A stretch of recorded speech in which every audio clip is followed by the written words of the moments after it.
नमस्कार, मैं हूं आपके साथ दिव्या तिवारी। आप देख रहे हैं माहौल टाइट है। 60,000 पदों पर निकाली गई अब तक की सबसे बड़ी पुलिस भर्ती परीक्षा को रद्द कर दिया गया है। दरअसल 17 और 18 फरवरी को हुई परीक्षा के बाद से पेपर लीक की शिकायतें आ रही थी। हजारों अभ्यर्थी परीक्षा रद्द करने की मांग कर रहे थे और सरकार ने युवाओं के हितों को ध्यान में रखते हुए परीक्षा को रद्द करने का फैसला लिया और दोषियों के खिलाफ सख्त कार्रवाई के निर्देश दिए। उधर भर्ती परीक्षा रद्द होने से अभ्यर्थियों में जश्न का माहौल है और अभ्यर्थियों का कहना है कि सीएम योगी ने परीक्षा रद्द कर पेपर लीक करने वाले आरोपियों पर चोट की है। उधर परीक्षा रद्द होने पर विपक्ष ने सरकार को घेरा है। विपक्ष का कहना है कि सरकार बेरोजगारों संग खेल करती है। 2024 के चुनावों में युवा ही बीजेपी को हराएगा, यानी परीक्षा रद्द होने पर सरकार और विपक्ष के बीच माहौल पूरी तरह से टाइट है।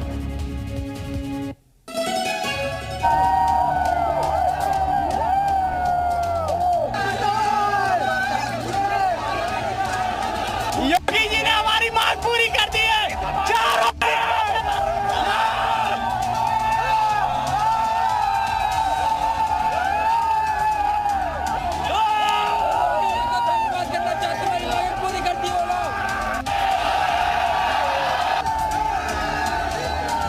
लाखों अभ्यर्थियों को बड़ी राहत देते हुए योगी सरकार ने 60,000 पदों के लिए निकाली गई पुलिस भर्ती परीक्षा को रद्द कर दिया है। इसके साथ ही सीएम ने आरोपियों पर सख्त कार्रवाई के आदेश दिए हैं। दरअसल 17 और 18 फरवरी को 75 जिलों में यूपी पुलिस में भर्ती के लिए परीक्षा हुई थी। इस परीक्षा में करीब 48 लाख अभ्यर्थी शामिल हुए थे। परीक्षा देने वाले लाखों अभ्यर्थियों ने परीक्षा से पहले ही पेपर लीक की बात कही थी, जिस पर सरकार ने एक्शन लेते हुए परीक्षा को रद्द कर दिया है। साथ ही 6 महीने में फिर से परीक्षा कराने के आदेश भी जारी कर दिए हैं। पेपर लीक मामले में सीएम योगी ने एसटीएफ को जांच के आदेश दिए हैं। सीएम ने ट्वीट में लिखा है, युवाओं की मेहनत के साथ खिलवाड़ करने वाले किसी भी दशा में बख्शे नहीं जाएंगे। ऐसे अराजक तत्वों के खिलाफ कठोर कार्रवाई होगी। योगी सरकार के इस फैसले से लाखों परीक्षार्थी खुश हैं। परीक्षार्थियों में जश्न का माहौल है। पेपर लीक के चलते परीक्षा रद्द करने की मांग करने वाले युवाओं का कहना है कि सरकार का फैसला संविधान की जीत है और आरोपियों की हार।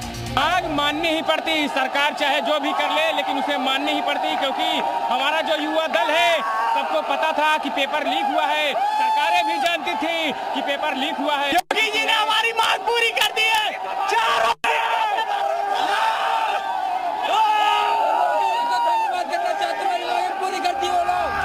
परीक्षा रद्द होने पर एक तरफ अभ्यर्थी सरकार के फैसले से सही बता रहे हैं, तो दूसरी तरफ विपक्ष सरकार पर हमलावर है। सरकार की नीयत साफ होगी। जी जी जी जी तो जिस समय पहला पेपर लीक हुआ था, जी जी जी जी उसी भैया बिल्कुल सही बात, बड़ा नहीं होता, बिल्कुल सही बात। किसी भी परीक्षा का पेपर लीक नहीं होता। जी जी जी जी बिल्कुल। और आज केवल पुलिस भर्ती के पेपर लीक के आरोप नहीं है। जी जी जी जी आईडी बंद कर देंगे।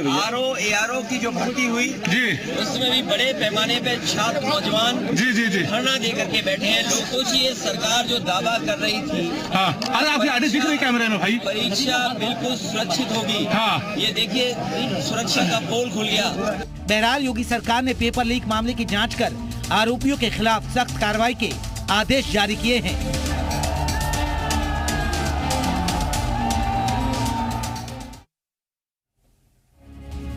तो सरकार ने भर्ती परीक्षा रद्द कर दी है और आरोपियों की जांच पड़ताल की जा रही है। और इस बीच एक बड़ा अपडेट भी सामने आया है। खबर है कि पुलिस भर्ती परीक्षा में दोनों दिन की दूसरी पाली के पेपर लीक हुए थे और ये पेपर लीक किसी और के नहीं बल्कि पेपर छापने वाली कंपनी की तरफ से ही लीक किए गए थे। अब इस मामले में पुलिस भर्ती बोर्ड के अधिकारियों पर गाज गिरना तय माना जा रहा है। तो बड़ा अपडेट आपको दे रहे हैं, अफसरों पर गाज गिर सकती है। दोनों दिन की दूसरी पाली के पेपर आउट हुए थे, पेपर छापने वाली कंपनी से लीक हुए थे ये पेपर। तो योगी सरकार की तरफ से बड़ा फैसला लिया गया है और पुलिस भर्ती परीक्षा को रद्द कर दिया गया है। 6 महीने के अंदर दोबारा परीक्षा आयोजित कराई जाएगी और इस फैसले का हर तरफ पॉजिटिव रिस्पांस देखने को मिल रहा है। युवा इसकी तारीफ कर रहे हैं, फैसले का स्वागत कर रहे हैं। एसटीएफ को पूरे मामले की जांच सौंप दी गई है। अभी तक कई लोगों की इस पूरे मामले पर गिरफ्तारी भी हो गई है, लेकिन दूसरी तरफ सियासत भी जारी है। विपक्ष इसको लेकर कई तरीके के सवाल सरकार पर खड़े कर रहा है।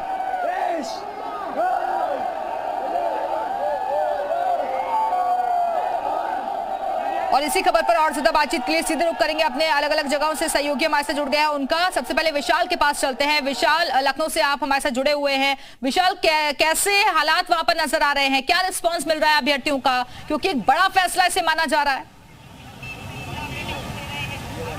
देखिए, बिल्कुल मैं इस वक्त इको गार्डन में मौजूद हूं और जो धरना चल रहा था उसको खत्म कर दिया गया है। तमाम जो अभ्यर्थी हैं वो अब अपने अपने घरों की तरफ लौट रहे हैं और कुछ लोग हमारे साथ हैं, उनसे बात भी कर लेते हैं। ये कि अब तो आप लोगों ने धरना खत्म कर दिया, चूंकि फैसले को कैसे देख रहे हैं आप लोग, पहले ये बताइए। सर, इस फैसले से हम लोग जो है सकारात्मक दृष्टि से देख रहे हैं। सबसे पहले हम सरकार को धन्यवाद देना चाहते हैं जो उन्होंने अभ्यर्थियों की मांग को स्वीकार किया।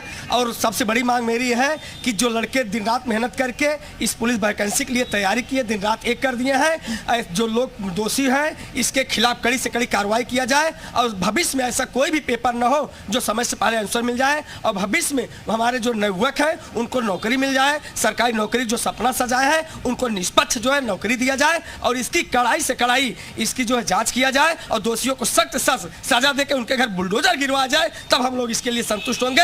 नहीं तो हम लोगों की मांग यही है कि जो है सरकार ने जो कहा कि 6 महीने के अंदर ही पेपर करवा दिया जाए, पेपर करवाएं और दोषियों को कड़ी से कड़ी सजा दे, यही हम लोगों की मांग है। आप लोग अब क्या चाहते हैं, क्योंकि सरकार ने तो पेपर कर दिया, जो लोग आरोपी हैं उनके खिलाफ क्या कार्रवाई होनी चाहिए? सर, उनके खिलाफ इतनी सख्त से सख्त कार्रवाई होनी चाहिए कि 1 महीने में 3 पेपर लीक हुए हैं। ये किसी भी सरकार की नकारात्मक पहलू दिखता है। एक सरकार में 3 पेपर इतने बड़े स्तर पर लीक नहीं होना चाहिए। कहीं न कहीं इसके पीछे एक संगठित गिरोह का हाथ है। इस बिना संगठित गिरोह के हाथ के इतना बड़ा अंजाम नहीं दिया जा सकता सर। इस कार्रवाई होनी चाहिए। बिल्कुल सर, इतनी बड़ी कार्रवाई होनी चाहिए कि आने वाले समय में कोई भी एग्जाम निष्पक्ष होना चाहिए। क्योंकि सर देखिए, एक पेपर लीक होने से करोड़ों बच्चों का और माँ बाप का सपना टूट जाता है। उनके कुछ सपने होते हैं उस बच्चे के पीछे, उनकी कुछ सकारात्मक चीजें होती हैं, उन दिन रात की मेहनत को उनके ऊपर पानी फिर जाता है। सर, कहाँ से आए आप यहाँ पर? जौनपुर से हैं। जौनपुर से आए। पेपर आप जो रद्द कर दिया गया, कहा गया कि अब दोबारा से होगा, तो क्या लगता है कौन जिम्मेदार है इसका, कौन अधिकारी है, कहाँ से ये पेपर ऐसे क्या हुआ था? आप लोग कब मालूम चला कि पेपर लीक हो गया है? सर, इतने बड़े बड़े अधिकारी जहाँ से पेपर बना है वहीं से लीक हुआ है। नहीं, आप लोग कब मालूम चला था पेपर लीक हो गया है? Yes sir. कब मालूम चला था? सर, हम लोग को पेपर देके चले तभी मालूम हो गया कि पेपर लीक हो गया है। पेपर लीक हो गया। Yes sir. क्या कार्रवाई चाहते हैं? सर, हम यही कहते हैं कि 6 महीने। ठीक है विशाल, आप बातचीत जारी रखिएगा, वापस आएंगे आपके पास और आप